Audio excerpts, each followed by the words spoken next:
Hi there, Dr. Keith here for Third Age Wisdom. And we're talking about inflammation, 9 inflammations. Well, inflammation number 1 is the biggest and most problematic. It may even surprise you, but it's food and drink, things you put in your mouth. We are so used to the idea that food is good for us, food nourishes us, food keeps us alive. No one actually suspects it of being a troublemaker. And yet a friend of mine back in the 80s wrote a wonderful book called Against the Unsuspected Enemy. And that became the nickname of food allergies for quite a few years, the unsuspected enemy. The point is, food is not nearly as friendly as people think. There are some quite toxic substances and all kinds of strange chemicals in food. I mean, some we like caffeine, it has a good effect, a beneficial effect. Some of us adore caffeine, but there are many other compounds and chemicals in food that are not so good. In fact, my great mentor, Richard Mackiness, once joked that if cabbage had to pass the tests that drugs go through before they're pronounced fit for human beings, cabbage would never pass. There are too many poisonous substances in it.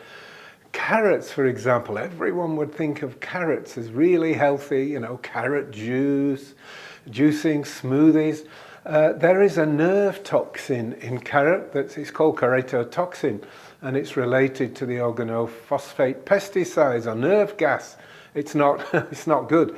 So you need to get rid of this idea that foods are all naturally wonderful and healing. Quite a lot of them aren't. And it's in everybody's interest, every single person's interest, to go through and work out which foods suit you and which don't. Now, you have to do it the right way. Otherwise, you end up with completely the wrong information, or you miss it. There's something that's a real problem, you miss it. Well, I wrote a book for you on how to do this, which was originally called Diet Wise. That's still available, but I've republished it under a new title, One Diet for Life. The point being, this is a journey everyone should go through at least once in their lifetime and find out what foods are not suiting. Because trust me, if the food doesn't agree with you, it's highly inflammatory. I mean, just think how much trouble we have with a little tiny bit, a few grains of pollen floating on the wind in summer, and people, their eyes are running and they're really ill and sneezing. Well, compare that with the amount of food we eat, where you might eat a slice of bread or a chunk of, brioche or something like that. And you realize it's 1,000, maybe 100,000 times more in quantity. So if you get it wrong and foods are not suiting you, then you're going to end up with a very negative impact indeed. And by negative impact, I mean simply inflammation. The point is, everybody has one or other foods. Listen, I was interviewed by the BBC once, my second book. I said, everyone has a food allergy. It's not necessarily an important thing or a big deal, but it's very common. Anyway, the BBC didn't believe me. Nancy Wise was the interviewer for this BBC World Service.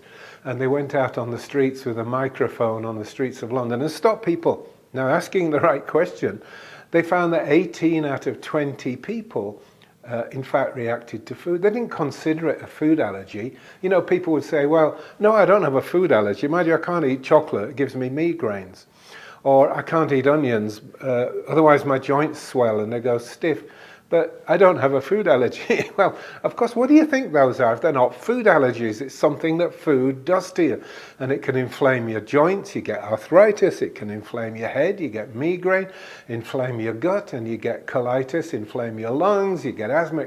Listen, this goes on and on. I hope you've got the point, which is it's very important if you're going to clear up inflammation in your life to start with food. We've got 8 other inflammations to come, so I'm not saying food is the only trouble.